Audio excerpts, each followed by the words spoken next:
gamers? How is everyone doing on this fine Friday? Moving on. Why you get spooked from fourth wall breaks? A few years back, there was a special that ran on BBC called The Experiments with Darren Brown. Is it a fourth wall break when somebody looks at the camera? Is that one of the reasons why my chat gets freaked out? Do you guys not like this? Does this bother you? The man's name was Chris, and as the evening progressed, the audience was given choices by majority vote of causing either a good thing to happen to him, like winning a new TV, or a bad thing, like getting falsely accused of groping a woman. What the fuck? Excuse me. Yeah? Sorry. You just touched me up. And without fail, the audience would continually make Chris's evening a living nightmare by picking the unfavorable circumstance every single time. Oh, that's He so was fucked overcharged up. by the bartender, had a drink spilled on him, got accused of shoplifting, and was quite literally arrested. Wait, is he in on it? Oh my god, it's just some random dude that they're doing this to? So tonight's experiment is about the mob mentality that emerges when we can act anonymously and as part of a crowd. I don't think the mob mentality matters at all. If you put me in a crowd and I have the option of, like, get a guy to win a TV, make somebody spill a drink on him, spill the drink. Like, I'm not going to get the guy arrested, though. Even if I was wearing a mask, I feel like that would still be fucked up. Like, I would still vote against that. Get the guy arrested, win $1 million. What? Granted, despite the name of this show, this was not an experiment. There was no control group, and by making light of Chris's evening, framing the whole thing as a game show, and subtly egging them on, Darren Brown is almost certainly influencing the audience's decision to keep on heckling poor Chris. Now, don't get me wrong, when folks feel like they are anonymous, we do typically feel less responsibility for our actions. Like, there was a study done back in '69 by Philip Zimbardo, where college students would be more willing to follow instructions to administer bolts of electricity to someone in another room if they were hooded than if they had to perform the shocking with no hood and a name tag on their shirt. Don't worry, no one was really being shocked, but the subjects didn't know that, and yet anonymity seemingly made them more cruel and obedient. So, our friend Darren is tapping into something real with this show, and we're definitely going to be talking about that a bit today. But what I'm ultimately here to discuss is this moment right here, on the last segment of the show, when the audience decides that they want Chris to get kidnapped. This was a real show? Bro. Cash prize or kidnapped? Bro. That has to be an actor.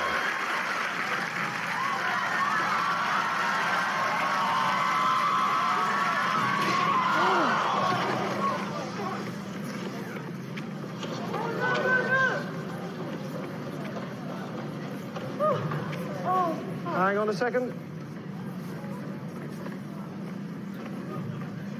Hang on, can we hold it? Can we lose? That was definitely planned. I can't hear. There's too many of you talking. That has to be an act. Okay, full disclosure, Chris is totally fine, and although the audience had truly been a real 2020 to him all evening, that last outcome was pre-shot and done with a stuntman dressed just like him. Chris was delivered safely to his home and given a letter explaining what's been happening to him. It was a random dude that they just fucking did this to? By being thrown into a crowd and slapping on some creepy masks, the audience members have stopped behaving in a way that is socially acceptable and instead just act totally selfishly, or simply go with the flow of the crowd. I would not say it's the masks. I would not say it's the mask. I would say the same damn thing would happen if they didn't have a mask on. And again, there is truth to this, like I mentioned with the hooded study, and even with something called the online disinhibition effect, which basically states that when online, people tend to act out more frequently or extremely than they would in person. Oh, like when people talk shit online, and then when you actually see the person, like, in real life, they're, like, 5 feet, 100 pounds, and, like, incapable of harming you in any way. Anonymity creates a comfort zone, a bubble of safety, a hamster ball of immunity, where we suddenly feel comfortable making decisions we might not make if someone were monitoring us. And it's that comfort zone that the magical fourth wall preserves when we experience a story. For those that don't know or haven't watched a video on the fourth wall before, which is understandable, they're really hard to find, the fourth wall is an imaginary wall separating the story from the audience. In a traditional story, the characters are interacting independent of anyone watching them and have no idea they're in a fictional world. Much like Chris doesn't know he's on a game show, Harry Potter doesn't know he's part of a multi-million-dollar franchise. And because of this, we the viewers/players are free to enjoy, detest, manipulate, or make fun of characters and events in the show all we like. A luxury you don't exactly have with your family because they have feelings and notice when you're rude or don't Oh, that laugh is weird. That's why it's weird when people fucking stare at the camera. at their jokes. But Yo, when what's up, someone Tommy? is behind a screen or on pages, you're free to interact with them however you like because you aren't really interacting with anyone. It's just pixels or ink, which is what makes breaking the fourth wall and breaking that anonymity such a bizarre sensation. Yo, imagine the first fourth wall break ever. That shit had to be terrifying. So there's this scene in The Road to Morocco when Bob Hope and Bing Crosby are singing about, well, the road to Morocco, and then make what I believe is the first reference to plot armor in history. For any villains we may meet, we haven't any fears. Paramount will protect us 'cause we're signed for 5 more years. And this is the most common form of fourth wall breaking. The meta reference, the inside joke, the wink wink, we know we're in a movie. That wasn't scary. That wasn't scary at all. I take everything back. And I'm not supposed to lose. Let me see the script. You see it at the end of Kiss Kiss Bang Bang when RDJ thanks you for watching, in Spaceballs when they literally watch their own movie to decide what to do next. Oh, that is a great movie. Oh, Spaceballs is so good. It just makes fun of fucking Star Wars. And all over the place in Deadpool. Her. Fourth wall break inside a fourth wall break. That's like 16 walls. Comedy is sort of the first level of fourth wall breaking. It doesn't exactly snap the anonymity of the viewer, but it does make you feel included because the characters are making reference to something that only the audience should know about. The fourth wall is broken, but you're still at a safe distance, and your hamster ball is unscathed. But what if you're minding your own business playing a game, and then this happens?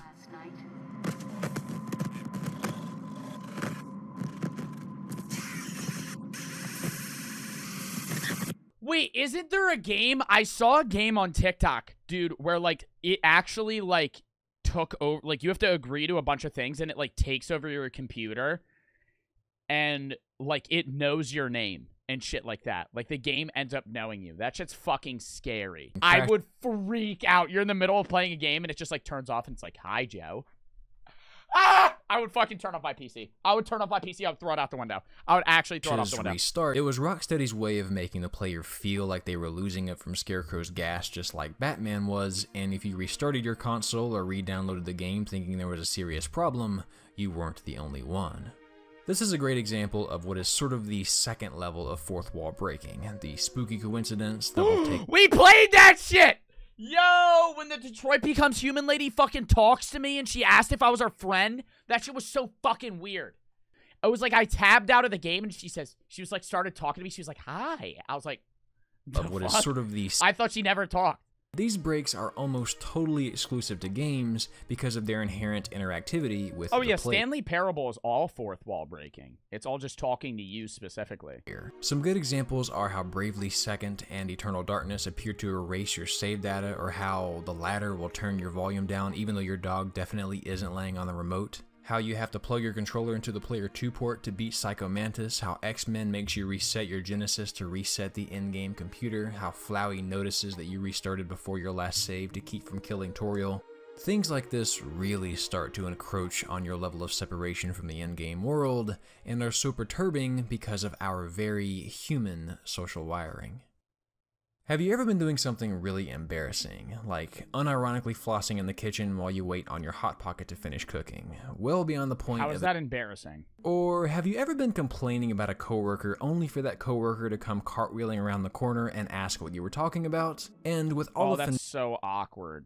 That's so awkward. Have you ever talked about someone, not even in a bad way necessarily, but you're ever talking about somebody and then they show up, or they've been like listening the whole time? Oh, that's so weird. If so, you have felt the sensation of quickly shifting from a state of being inconspicuous and nameless to very much conspicuous and very much named, which totally shifts our psyche all at once, creating that chills down your spine moment. It's not just sudden fear that spooky fourth wall breaks create, it's sudden vulnerability. We touched on this in an older video, but people behave very differently when they feel like they're being watched versus when they're alone. This is sometimes called the audience effect and has been seen again and again in psych research, from people being more willing to donate to charity, choosing not to litter, or choosing to follow social norms when in the presence of others. This seems to ring true even when people simply feel like they're being watched, even if they really aren't. One study found that bike theft drops massively in areas with signs that simply warn that people may be watching. Great fourth wall breaks capitalize on this by first allowing you to feel inconspicuous and comfortable, and then make you feel like you're being watched. Yeah, it was way later. It was when in Detroit Becomes Human, it was like, dude, we played for like 2 streams. And then it was like midway through the game, she just randomly started talking to me in the home screen, and it was actually the weirdest thing in the world. Don't you think you've seen enough? Which is why you'll rarely feel uncomfortable scrolling through someone's Facebook photos, but may want to avoid too much eye contact when around them. Now, when you watch a movie or play a game, assuming you're alone, which you should be right now, you're free to look wherever on the screen you like without judgment. You won't make Peter Kavinsky uncomfortable if you get lost in his eyes, as we all have. I immediately stared at his nipples. I'm gonna keep it a buck with you guys. When he said you can stare wherever you want, you won't make Peter and I was just like, where could I stare? Just went left nipple. Uncomfortable. Just stared at it. Just stared right at his nipples. The fourth wall begins to crumble, or one of the characters looks directly at the camera, like at the end of the movie Psycho, or in the middle of the visual novel creepy. Psycho, you may suddenly feel like you should— Oh, shit! Oh, my God, that's actually so weird. Oh, that's actually so— Oh, my God, that actually freaked me the fuck out. Oh, my God, that actually freaked me the fuck out. Not that. At the end of the movie Oh, my Psycho, God, that or in the actually middle of freaked the me the visual fuck out. Holy shit. novel Psycho, you may Holy fuck! Nah, see, bro, that looks like real human eyes. Oh my God, I'm getting goosebumps. Go suddenly buy it, feel like you should avoid eye— That's Doki Doki. which is probably why this video for practicing eye contact has almost 2 million views and is actually kinda tough. And to me, this is one of the most viscerally human responses someone can have to media. But my friends, I think Yeah, I don't you want to all look at know her eyes. That was really awkward. See, is this the game? Is this the game that actually takes over your computer? So back in '79, author Beeman and his colleagues ran a study on Halloween where they'd observe kids to see if they would follow written instructions to only take 1 piece of candy from bowls at random houses in the given area. Oh, fuck that. If it said take 1, dump the whole bowl, I'm out there. I'm out there. The fucking Chief Keef song is playing in my head. Take 1, my fucking ass. I'm out there like the Monopoly man. Yeah, literally. Just fucking taking the whole thing. Don't give a fuck. Studies have found evidence that seeing your own reflection or even yourself on camera can affect your likelihood to follow rules, choose not to litter, and even facilitate healthy dietary decisions. These studies have been so influential, in fact, that you've probably seen businesses put up a monitor to show you walking into the store in plain sight at the entrance. Is that why they do that? To let you know there's cameras? I always— or this shit, when you're at a self-checkout, I always wave at myself. And then I do this. I'll creepily cover the camera. I'll go like this. When I'm at a self-checkout, I'll like fiddle with something and I'll just cover the camera. I'll be like, oh, don't mind me scanning that, and I'll go. But then I'll scan it. It's sort of the same sensation as the audience effect, except now that audience includes us, and we're hyper aware of our every move. So when Psycho Mantis reads your memory card and sees that you've been playing Castlevania, your reaction is probably something like, how the hell does he know that? Why does he know that? Does he know who I am?